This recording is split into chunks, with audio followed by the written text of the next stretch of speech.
Hey guys, Steven Osentoski here, Amazing Brew, bringing you another video here talking about the rumors of Harbaugh's extension. What do these rumors mean? What is the new information gathered here? And just wanted to kind of get my opinion out there on what this means and what these rumors are. So Bruce Feldman broke the news that this extension would be through the 2026 season. So it'd be a 6-year extension for Jim Harbaugh.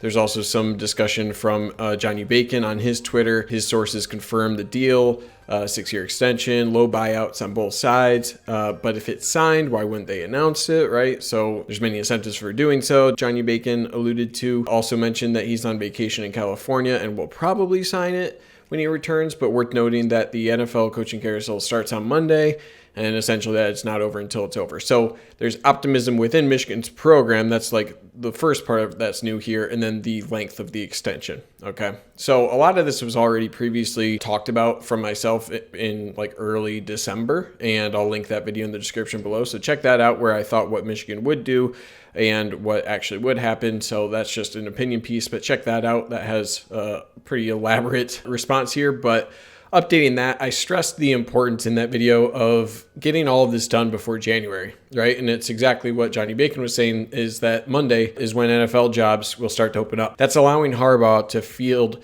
NFL offers, right? That also delays assistant or coordinator hiring if you're University of Michigan. It also means less time for recruiting moves post assistant hires, right? There's certain players out there that probably want to know what Michigan's going to do as certain position coaches or coordinators before deciding their school. We already saw that with Sierra Wright, who decided to stick with USC. He was a big cornerback target for the University of Michigan up until his announcement this past couple days here. So this latest info, again, only brings about two new aspects. One is that Michigan's confidence is high about retaining Harbaugh, and number two, the actual length of the contract. So 6 years may sound like a bit long when you look at what Harbaugh has actually accomplished at Michigan. Does he deserve 6 years? To me, that's not really important. It cuts out all negative recruiting, so that's the best thing about having a longer extension there. The length is only meaningful depending on the buyout clause of that contract. If he has a lower buyout, then that gives the program flexibility if things go sour in 2021, 22, years down the line, right? That buyout is really key on the importance of the length of that contract and what that actually means in terms of what a parting of ways would look like between Harbaugh and Michigan. It goes to show what I initially thought from my other video, where the 2020 season had no impact on this extension, right? It went about as poorly as one could expect for Michigan, and they're still extending regardless of that. So sure, it may have changed the constraints of that extension. The different aspects of that contract, I'm sure, were modified by the poor performance of 2020, but it showed me that no outcome on the field would have caused a firing for Jim Harbaugh.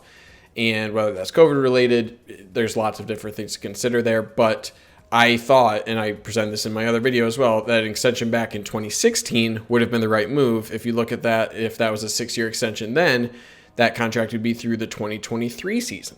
And then 2021 is looked at as the make or break season. I still think it should be and could be if you're University of Michigan right now. What this whole situation shows to me about Michigan is that they're letting Harbaugh run the extension talk and the deadlines here. This is speculation on my end, but I'm speculating that Harbaugh delayed those sort of extension conversations in 2016, 17, 18, 19, because all of those ended with a loss to Ohio State and a bowl game loss every single one of those years.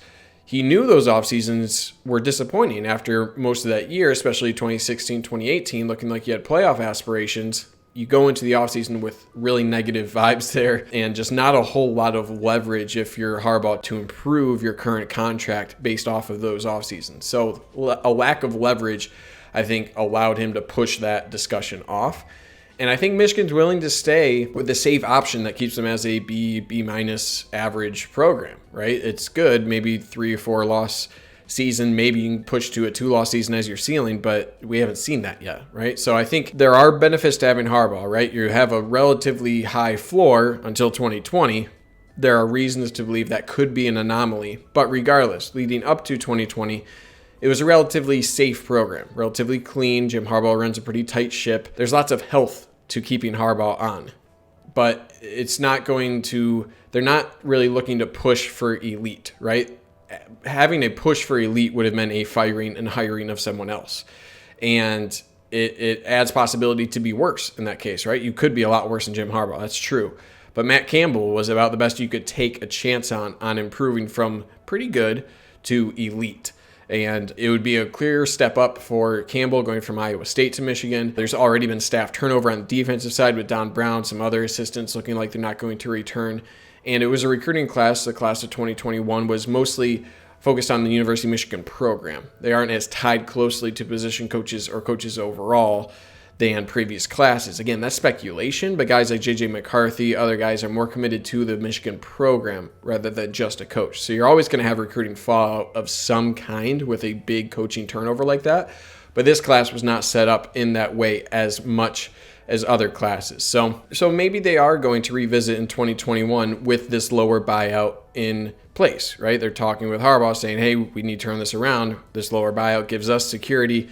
We need that in place in order to move forward. That could be something they're totally looking at. And if 2021 goes downhill and they fire Harbaugh and pick up a guy and just delayed it a year, give him one more shot, I don't think I'll be too critical of Michigan for that, but it's risky. I think you had some options this year to really try to push your program forward, and they're accepting one more year of this as a trial run, I think, for Harbaugh. So what's the timing of next steps here? I mean, who knows, right? If Harbaugh is truly fielding NFL offers, then this week is the week, right? That's when NFL jobs would open up, those offers would be on the table. And that's kind of when you would see those offers being made and then some sort of decision either way. So I think it's got to be this week. I still think he signs with the University of Michigan, but I'm less confident than I was a month ago just because that timeline, as the timeline goes on, you're giving more leverage to Harbaugh in that situation. The longer you wait, the less time you have for recruiting. You know, if there's a big change, less time Michigan has to replace those recruits who go elsewhere. Less time you have to pick up those assistants or a defensive coordinator. You're losing time to those programs that are already in a position right now to be making those decisions. And because this contract isn't signed, Michigan cannot make those decisions moving forward. So the longer this drags on, the more leverage there is for Harbaugh and the more Michigan wants Harbaugh to stay on just because of the headache it would cause for all of those decisions late in the cycle already here. So I don't know what's going to happen. I think he's going to sign, but again, who knows, right? Who actually knows in this situation? So I posted it on the YouTube channel on the community tab. Any questions that you guys had that you want me to suggest here, I'll answer some of these here. So first from Boy Howdy with a bunch of questions here. Number one, is he being hamstrung by the institution? For example, if did they tamper down his enthusiasm? Have they been supportive enough in the area of staff salaries? Salaries, yes, he's been able to pay all of his assistants anything he wants, I think. Did they tamper down his enthusiasm? I'm not sure. I think maybe he thought he would have more success than he had and did that himself. But that one's hard to say. I don't think he's hamstrung by the institution in those ways. Maybe if you want to look at academics and transferable credits, that's an area you could see as well.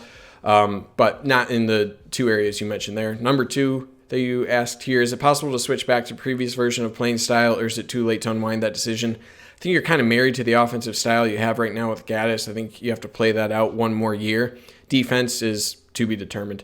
Number three, what's the likelihood that the vocal minority of hater fans will ever get behind him, even if he does produce results? After 6 years, it's going to be hard to go back from that 0-5 against Ohio State, 3-3 against Michigan State. I think there's just a sector of fan base that will always be unhappy, and I don't think you're going to be able to convince everybody that he's the guy. Number four, what are the odds of expanding the playoff and name, image, and likeness being implemented while Harbaugh is still at UM? Again, I think that decides how 2021 goes. I truly think that's a make or break year for him. And I think if it's a 6-year contract, I think it will get done in the next 6 years. But whether he'll be around, I think is highly dependent on the next year. And if it even goes beyond that, the next 2 years go.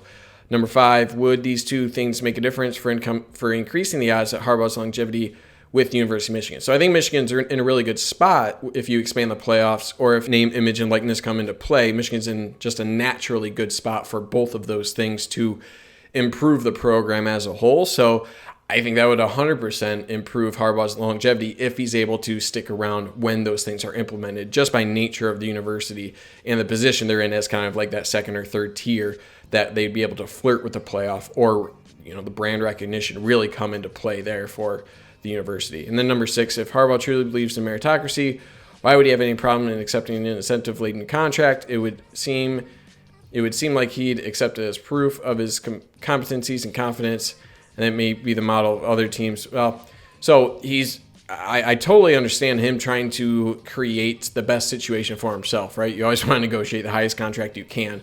Harbaugh's just trying to figure out what his value actually is, and your value is based on what offers teams are willing to give you, right? So I just think Michigan needs to be pushing harder for Harbaugh to make a decision before it comes to that point.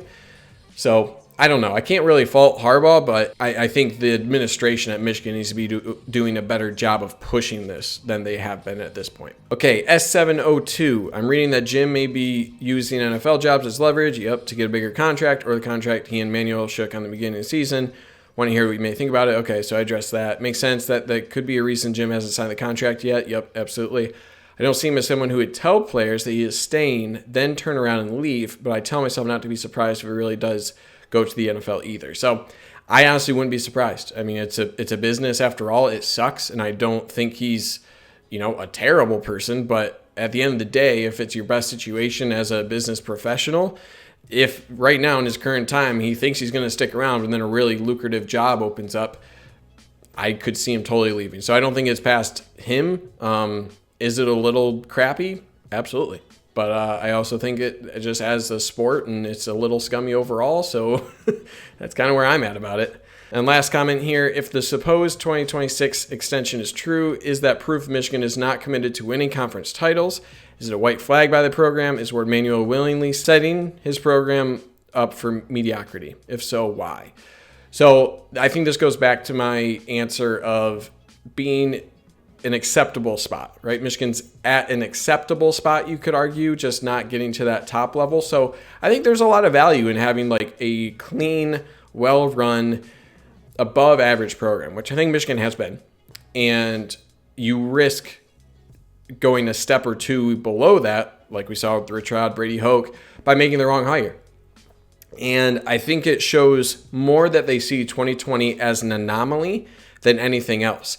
I think you're probably accurate saying that they're accepting like a 9-3, 10-3 ceiling, if that truly is, and they think that 2020 is an anomaly. So I think that's why they're showing this extension. They're saying we could do a lot worse, and we're willing to stick with a program that's run relatively well and maybe not elite. And I think to get to the elite, you have to make more administration changes than Michigan is actually willing to make. So that's where I'm at with it. Thank you guys for your questions. Again, throw a subscription on the channel to see these community posts when they come up, and I'll put you on the screen if I answer a question for scenarios like this. But otherwise, let me know your thoughts in the comments below. Thank you guys for watching. Hope you guys had a great new year.